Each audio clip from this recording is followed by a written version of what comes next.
जब भी कोई व्यक्ति गौतम बुद्ध के संघ में शामिल होता था तो बुद्ध उसे सबसे पहले शांत रहने के लिए कहते थे। ध्यान की अवस्था में जाने से पहले उस भिक्षु को शांत रहना सिखाया जाता था। आज के दौर में हर तरफ सौरी शोर है। इसकी वजह से दिमाग में तनाव पैदा होना लाजमी है। ऐसे में अगर आप हर रोज कुछ देर मौन रहने का अभ्यास करते हैं तो इससे आपके तनाव पैदा होने वाले हार्मोन के लेवल में कमी आती है। इससे आपका दिमाग शांत होता है, गुस्सा नियंत्रित रहता है और तनाव बढ़ाने वाले हार्मोन्स का लेवल घटता है।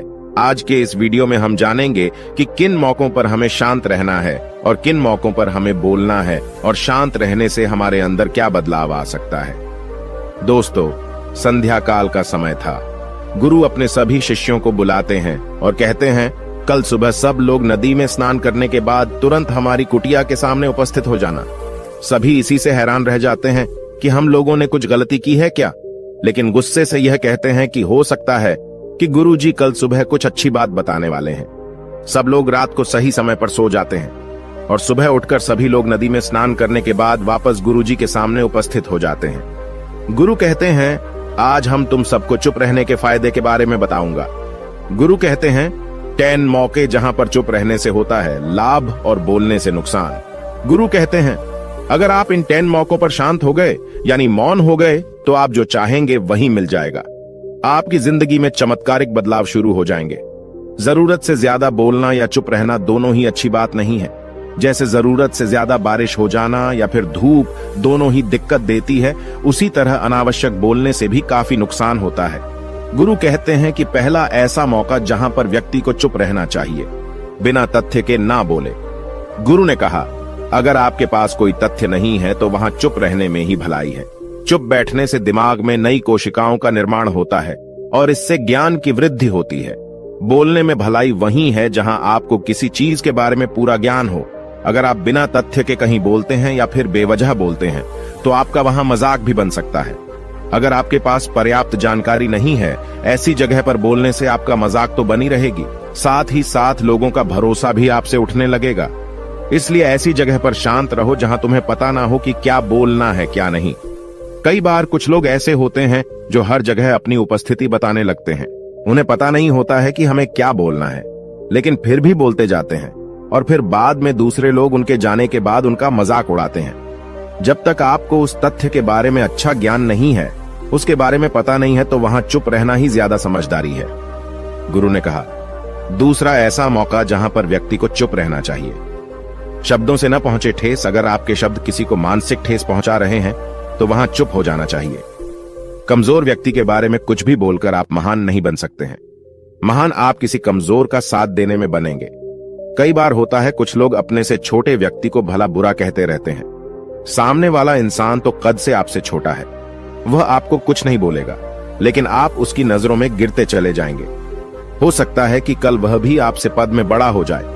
पद में आपसे जब वह बड़ा हो जाएगा तो आज जो रवैया आपका उसके साथ है, आने वाले समय में वह भी आपके साथ वही करेगा। आप किसी को नीचा दिखाकर बड़ा नहीं बन सकते हैं। बड़ा बनना है तो अपने से छोटे लोगों का इज्जत भी करना सीखें और साथ ही साथ बड़े लोगों का भी सम्मान करना चाहिए। लोगों को लगता है कि अगर वह अकड़कर बोलेंगे और सामने वाले को नीचा गिराने की कोशिश करेंगे तो वह बड़े बन जाएंगे, तो यह उन सब की भूल है। बड़े होने की बजाय आप उनकी नजरों में गिरते चले जाएंगे। गुरु ने आगे कहा, इसलिए शिष्यों, तुम सब जब भी बोलना आदर भाव से बोलना ताकि तुम्हारी बात लोगों को अच्छी लगे। बोलने में भाई बहन, माता पिता, मित्र इत्यादि संबोधन शब्दों का इस्तेमाल जरूर करना। इससे तुम्हारी मान प्रतिष्ठा तो बढ़ेगी ही, साथ ही साथ लोगों की नजरों में तुम समझदार व्यक्ति बनते जाओगे। गुरु ने आगे कहा, तीसरा मौका जहां पर व्यक्ति को चुप रहने में ही भलाई है। क्रोध या घृणा करने वाले लोग, जब कोई अपना या सगा संबंधी आप पर क्रोध कर रहा हो, आपका अपमान कर रहा हो, तो आपको उस वक्त चुप रहना चाहिए ताकि सामने वाले का गुब्बारा पूरी तरह से फट जाए।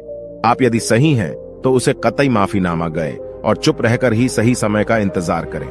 वह खुद आपसे माफी मांग लेगा जब उसे अपनी गलती का एहसास हो जाएगा। गुरु आगे कहते हैं कि अगर आपका कोई सगा संबंधी आप पर क्रोध कर रहा हो और आप उस समय शांत हैं, तो यह आदर सम्मान देने की निशानी होती है। इससे न कोई छोटा होता है और न ही बड़ा। अगर आपको क्रोध आ रहा है तो आप या तो वहां से किसी का अनादर किए बिना चले जाएं या फिर चुप रहें। क्रोध करने से आपके रिश्ते खराब होंगे। क्रोध करने से हमेशा क्रोध करने वाले व्यक्ति का ही बुरा होता है। गुरु आगे कहते हैं कि एक बार की बात है, एक सांप जंगल से भागते हुए किसी राजा के घर में पहुंच गया। लोगों ने छेड़खानी की तो वह बहुत ही गुस्सा हो गया, जिससे घर में जो तलवार पड़ी हुई थी उसी को लपेटकर कसने लगा और धीरे धीरे उसका पूरा शरीर कट गया। ठीक उसी प्रकार हमारा गुस्सा भी हमारे शरीर को तलवार की भांति काटता रहता है। गुस्सा ध्यान से खत्म होता है प्रतिदिन। अगर आप ध्यान की मुद्रा में बैठे हैं तो आपका गुस्सा आपके नियंत्रण में रहेगा। गुरु आगे कहते हैं कि यह तरीका है कि आप प्रतिदिन ध्यान का अभ्यास करें। इससे आपके शरीर में जो हार्मोन्स गुस्से को बढ़ावा देते हैं वह सब तुम्हारे नियंत्रण में रहेंगे, जिससे शरीर गुस्से पर आसानी तुम्हारा से काबू पा लेगा। लेकिन एक तरीका यह भी है कि जब भी आपको गुस्सा आए तो आप यह समझने का प्रयास करो कि क्या मेरा गुस्सा जायज है या नहीं। हमें वहां पर बोलना चाहिए कि नहीं। जब आप खुद इस बात का आकलन लगा पाएंगे तो आपको खुद पता चल जाएगा कि हमें गुस्सा करना चाहिए या नहीं। फिर भी आपको गुस्सा आ रहा है तो आप वहां से हटने का प्रयास करें, वहां से दूर चले जाएं। धीरे धीरे समय के साथ आपका दिमाग शांत हो जाएगा। गुरु ने कहा, चौथा ऐसा मौका जहां पर इंसान को बहुत ही समझदारी के साथ काम लेना चाहिए, वहां पर आपको चुप रहना ही चाहिए, जहां पर उस मुद्दे से आपका कोई संबंध ना हो। अगर आपका किसी मुद्दे से कोई संबंध ना हो तो वहां आपका चुप रहना बनता है। बिना किसी वजह अगर आप दूसरे के मुद्दे पर बोलेंगे तो यह आपके लिए अनिष्टकारी होगा। इसमें केवल और केवल आपका ही नुकसान है। जल्द ही आप किसी दो लोगों के बीच हो रहे विवाद में जल्दी अपनी टांग न डालें। अगर सामने वाला आपको बुला रहा है अपना झगड़ा शांत करवाने के लिए तो ही आप वहां पर जाएं।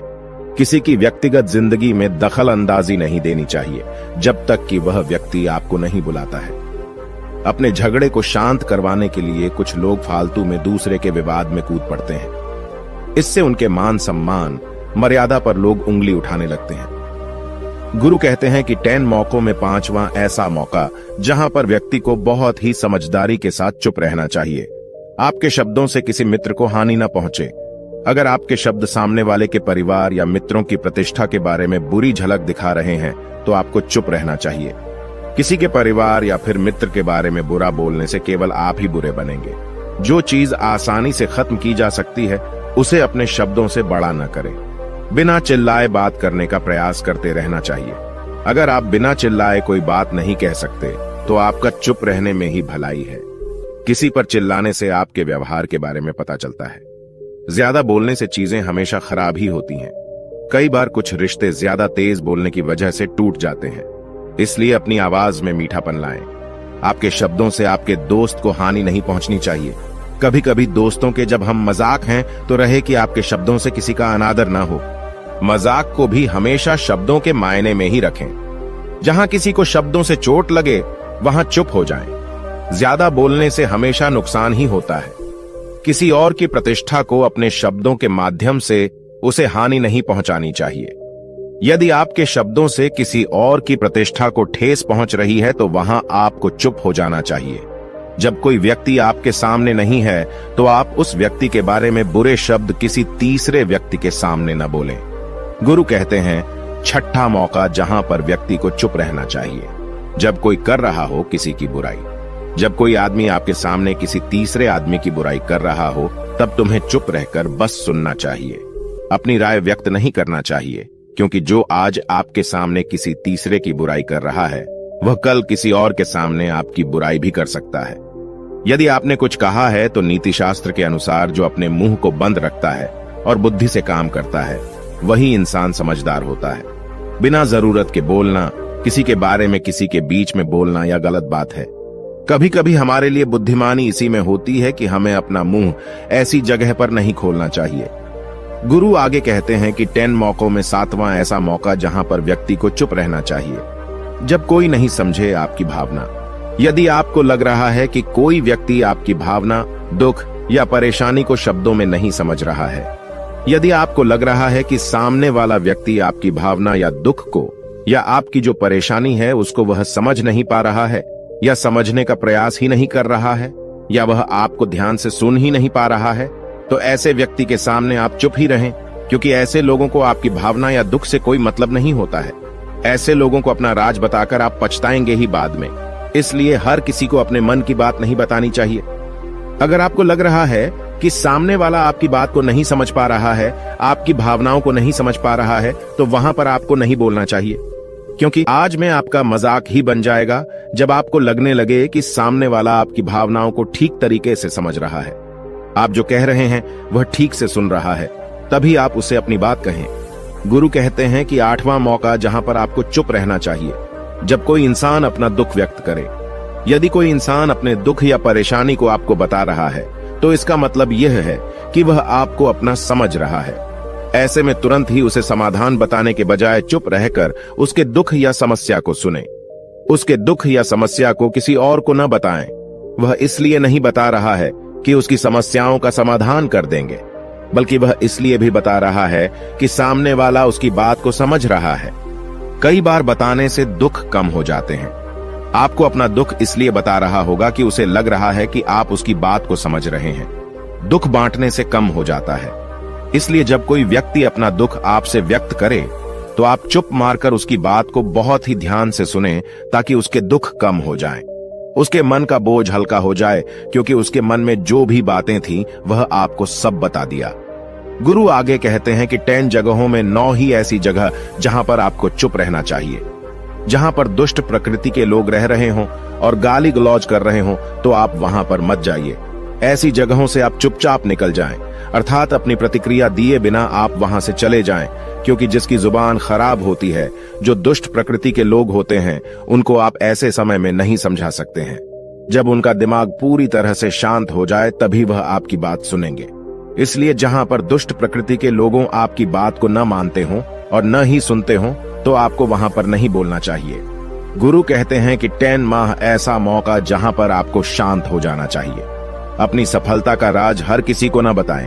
कई बार होता है कि कुछ लोग जो सफलता को बहुत ही जल्दी अर्जित कर लेते हैं, वे हर जगह अपनी सफलता का ढिंढोरा पीटने लगते हैं। ऐसे में क्या होता है कि कई लोग आपकी सफलता से खुश नहीं होते हैं। अगर आप अपनी सफलता का जबरदस्ती लोगों में ढिंढोरा पिटवा रहे हैं, तो लोगों की नकारात्मक ऊर्जा आपको प्रभावित कर सकती है। जब आप सफल होंगे, तो सबको पता चल जाएगा कि आप सफल हो गए हैं। ढिंढोरा पीटने से नुकसान आपका ही होगा। इतना कहकर गुरु ने कहा, शिष्यों, आज के लिए बस इतना ही। अगर तुम सब मेरी इन 10 बातों को अपने जीवन में अपना लेते हो, तो तुम सब काफी हद तक परेशानियों से बचे रहोगे। यहां से जाने के बाद मेरी यह बातें आपके जीवन किसी वरदान से कम साबित नहीं होंगी। दोस्तों, मुझे उम्मीद है इस वीडियो से आपको बहुत कुछ सीखने को मिला होगा। अगर आप नए हो तो हमसे जुड़ने के लिए इस चैनल को सब्सक्राइब करना मत भूलिएगा।